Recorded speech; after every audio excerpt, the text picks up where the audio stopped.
দখলদার ইসরায়েলের হামলায় অস্তিত্ব সংকটে গাজা। প্রতিদিনের হামলায় বেড়েই চলেছে নিহত ও আহতদের সংখ্যা। ঘর হারা হচ্ছে লাখ লাখ ফিলিস্তিনি। হৃদয় বিদারক এমন বাস্তবতার মধ্যেই উঠে এলো এক আশার আলো। বিশ্বের 148তম দেশ হিসেবে ফিলিস্তিনকে স্বাধীন রাষ্ট্র হিসেবে স্বীকৃতি দেওয়ার সিদ্ধান্ত নিয়েছে ফ্রান্স।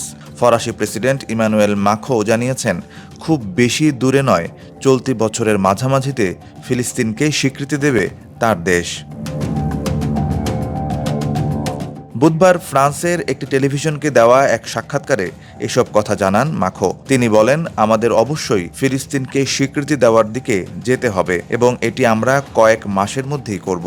আমাদের লক্ষ্য হলো জুনে সৌদি আরবের সঙ্গে জাতিসংঘের কনফারেন্সে নেতৃত্ব দেওয়া, যেখানে আমরা একাধিক দেশের সঙ্গে ফিলিস্তিনকে রাষ্ট্র হিসেবে স্বীকৃতি দেওয়ার বিষয়টি চূড়ান্ত করতে পারব। এ সময় মাখোঁ আরও বলেন, এটি কোনো পক্ষকে খুশি করার জন্য নয়, বরং ন্যায়ের পক্ষেই এই সিদ্ধান্ত। কারণ আমি মনে করি একটি সময় এটি ঠিক মনে হবে সবার কাছে।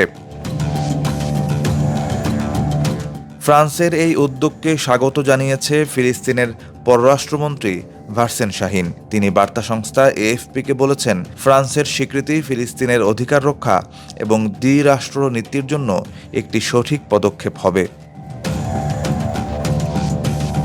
এদিকে ফ্রান্সের এমন সিদ্ধান্তে চটেছে ইসরায়েল। দেশটির পররাষ্ট্রমন্ত্রী গিদিয়ন সার এই ধারণাটিকে সন্ত্রাসবাদের প্রতিদান বলে নিন্দা জানিয়েছেন। তিনি বলেন, যে কোনো রাষ্ট্র কর্তৃক একটি কাল্পনিক ফিলিস্তিন রাষ্ট্রের একতরফা স্বীকৃতি সন্ত্রাসবাদের প্রতিদান এবং হামাসকে শক্তিশালী করা ছাড়া আর কিছুই হবে না। এই ধরনের কাজ আমাদের অঞ্চলে শান্তি, নিরাপত্তা এবং স্থিতিশীলতা আনবে না, বরং বিপরীতভাবে পরিস্থিতি আরও খারাপ করবে। ফ্রান্স দীর্ঘদিন ধরেই ইসরায়েল এবং ফিলিস্তিন আলাদা দুটি রাষ্ট্র গঠনের পক্ষে বলে আসছে, তবে তারা এতদিন ফিলিস্তিনকে স্বাধীন রাষ্ট্রের স্বীকৃতি দেয়নি।